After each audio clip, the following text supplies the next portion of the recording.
बहुत सुंदर सी थीम जो आपके जीवन में बेहद महत्वपूर्ण है। देखिए, ये आपके सामने दिखाई दे रहा है कि ढांचा है।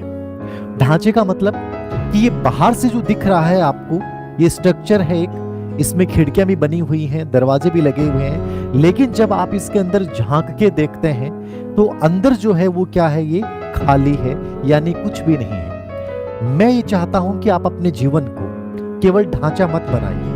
आज 90% विद्यार्थी, 90% व्यक्ति केवल दिखावे में विश्वास रख रहे हैं। एक्चुअल में जो मेहनत उनको अपने अंदर करनी चाहिए वो मेहनत नहीं कर रही। कोई भी मकान खूबसूरत तभी बन सकता है, स्थायी तभी बन सकता है, भूकंप रोधी तभी बन सकता है जब उस मकान के आंतरिक अंगों को बहुत अच्छे से काम किया जाए। यही हमारा जीवन होता है। जब तक तुम अपने आंतरिक अंगों को, आंतरिक जो कार्य हैं उनको बेहतरीन नहीं बनाओगे, तब तक तुम्हारा बाहरी ढांचा चाहे कितना ही खूबसूरत हो, कोई मतलब नहीं है। आंतरिक ढांचे का मतलब समझते हैं? किसी मकान को बनाना है तो सबसे पहले हमें किसके पास जाना पड़ेगा? आर्किटेक्चर के पास जाना पड़ेगा। अब आर्किटेक्चर के पास आप जाएंगे, आर्किटेक्चर मतलब मेंटर, आपका टीचर बहुत गजब का होना चाहिए, जो आपको गाइड करेगा कि तुम्हारे लिए क्या सही है और तुम्हारे लिए क्या गलत है। यदि आर्किटेक्चर में कमी है तो याद रखना पूरा मकान खराब हो जाता है। वैसे ही यदि टीचर में कमी है तो हमारा पूरा जीवन, यानी गाइडेंस देने वाला खराब है तो हमारा पूरा जीवन खराब हो जाता है। उसके बाद यहां से नक्शा बनता है, और नक्शा बनने के बाद उस नक्शा का मतलब समझ रहे हैं? आपने सिलेबस निकाला, एग्जाम पैटर्न को समझा कि किस किस चीज को कितने कितने दिनों में मुझे पूरा करना है, ये होता है नक्शा। स्टडी में भी यही नक्शा मोस्ट इंपोर्टेंट होता है। पहले दिन आपके टेबल पे नक्शा होना चाहिए कि मेरे सामने टारगेट ये है, इतनी मंजिल का मकान बनाना है, इस ग्रेड पे की नौकरी मुझे प्राप्त करनी है, तो उसमें क्या क्या चीजें होनी चाहिए। तीसरी चीज, अब आपको जरूरत पड़ेगी इसमें किन किन चीजों की आवश्यकता पड़ेगी, तो सबसे पहली चीज होती है नींव।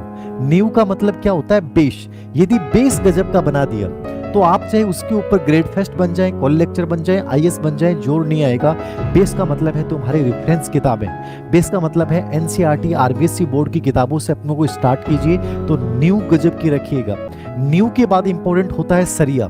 सरिया का मतलब समझ रहे हैं? सरिया मतलब नॉर्मली एक तो होता है जंग लगा सरिया, निराशा के साथ स्टार्ट कर रहे हैं, हो जाएगा, कर लेंगे, नहीं। सरिया हमेशा मजबूत चुना जाता है, जो आईएसआई ब्रांड होता है, जिस पे विश्वास होता है कि ये सरिया डगमगाएगा नहीं, कैसे भी प्रहार को सहन कर लेगा, चाहे कितने ही भूकंप आए, लोग कितनी आलोचनाएं करें, फर्क नहीं पड़ना चाहिए। सरिये के बाद इंपॉर्टेंट क्या आता है?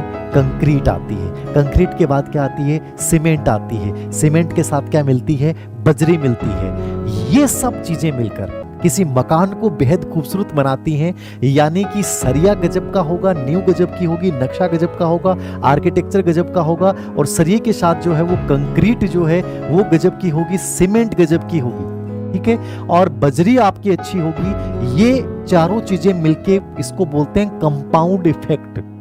यानी आप में पेशन गजब का होना चाहिए, आपकी जो कच्चा सामग्री है, आपकी जो नोट्स हैं वो गजब के होने चाहिए, ठीक है। फिर आप उन सब चीजों को कंबाइंड कैसे करते हैं? कंपाउंड इफेक्ट बोलते हैं इसको, कि कोई मकान मजबूत तब बनेगा जब इन सब चीजों को मिश्रित बनाकर और बहुत अच्छे से इस्तेमाल किया जाएगा।